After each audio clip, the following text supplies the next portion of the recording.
Kristus ada di tengah-tengah kita, lebih utama dari segala sesuatu.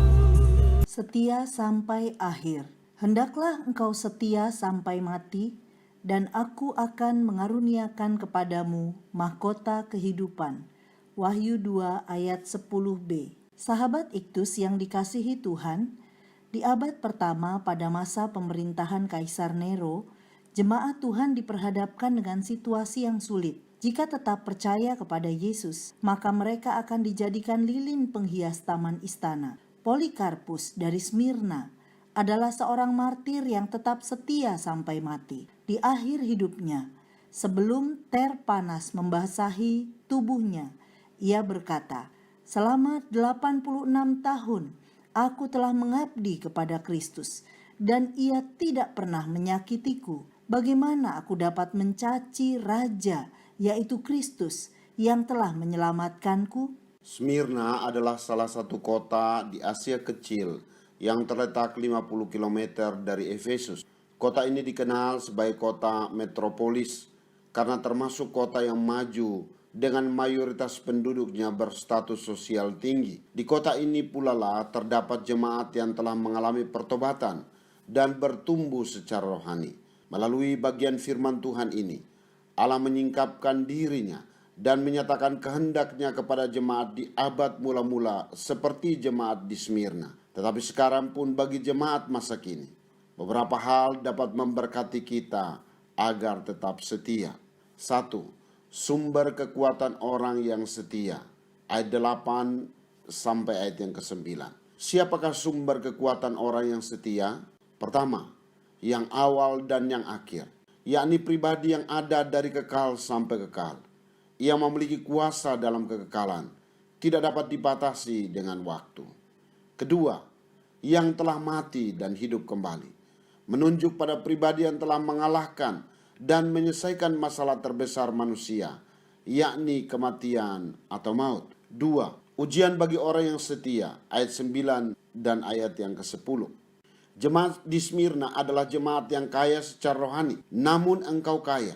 Tuhan mengizinkan mereka mengalami penderitaan sebagai ujian iman. Artinya penderitaan yang dialami bukan karena dosa atau kesalahan. Penderitaan itu adalah sebagai berikut. Pertama, kesusahan, yaitu keadaan sulit yang diakibatkan karena adanya jemaat iblis.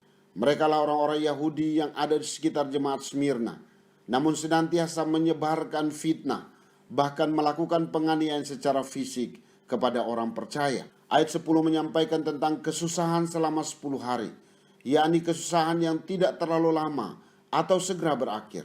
Penjara dan penganiayaan dialami jemaat Tuhan hanya dalam waktu singkat, karena setelah itu ada kemenangan yang pasti didapat dalam Kristus. Kedua, kemiskinan, yakni penderitaan secara finansial.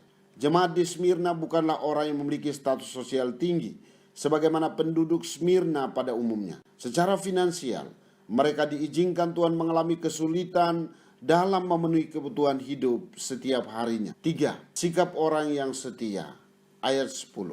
Di tengah penderitaan, sikap seperti apa yang diharapkan Tuhan? Pertama, jangan takut. Merupakan bukti iman kepada Tuhan. Tuhan mengetahui bahwa dalam penderitaan manusia cenderung menjadi takut. Ketakutan menunjukkan sikap kurang atau tidak mempercayai Tuhan. Sebagaimana Yesus telah mengalami kemenangan atas dosa manusia. Bandingkan ayat 8. Maka setiap orang yang memiliki Yesus pun pasti mengalami kemenangan. Kemenangan Kristus atas maut adalah dasar kemenangan orang percaya. Kedua, hendaklah engkau setia sampai mati. Adalah kunci kesetiaan orang percaya dalam penderitaan. Kata setia mengandung dua unsur di dalamnya, yakni kesungguhan, kualitas, dan terus-menerus, intensitas. Bukanlah hal yang mudah untuk sungguh-sungguh melakukan kehendak Tuhan dan bertahan dalam keadaan sulit. Bahkan Alkitab menyatakan bahwa penilaian terhadap sebuah kesetiaan adalah di masa akhir hidupnya. Kesetiaan dilakukan selama waktu hidup di dunia ini, yakni sampai mati. 4. Berkat bagi orang yang setia. Ayat 10 sampai ayat 11. Ada dua berkat yang dijanjikan bagi orang yang setia, yakni pertama, mahkota kehidupan. yakni kesukaan atau kebanggaan yang telah disediakan oleh Tuhan bagi orang yang setia. Tuhan memberikan penilaian terhadap hidup kita dan Ia memberikan penghargaan terhadap sebuah kesetiaan. Kedua, kemenangan, yakni Ia tidak akan menderita apa-apa oleh kematian yang kedua. Kematian kedua adalah hukuman kekal dalam kebinasaan di neraka selama-lamanya. Kedua hal di atas menunjukkan penilaian Tuhan terhadap hidup kita pada masa kini, menentukan berkat dalam kekekalan. Sahabat Iktus, Yesus adalah sumber kekuatan bagi orang yang setia. Jika kita melekat kepada Tuhan, maka kita dapat tetap setia meski dalam penderitaan. Mengapa ada banyak jemaat yang tidak setia kepada Tuhan? Hal ini terjadi karena ia tidak memiliki hubungan yang intim dengan Tuhan, yang dimulai dengan kelahiran baru dan selanjutnya bertumbuh secara rohani dalam firman dan doa. Saya bersyukur untuk setiap penderitaan yang diizinkan Tuhan saya alami sebagai ujian iman.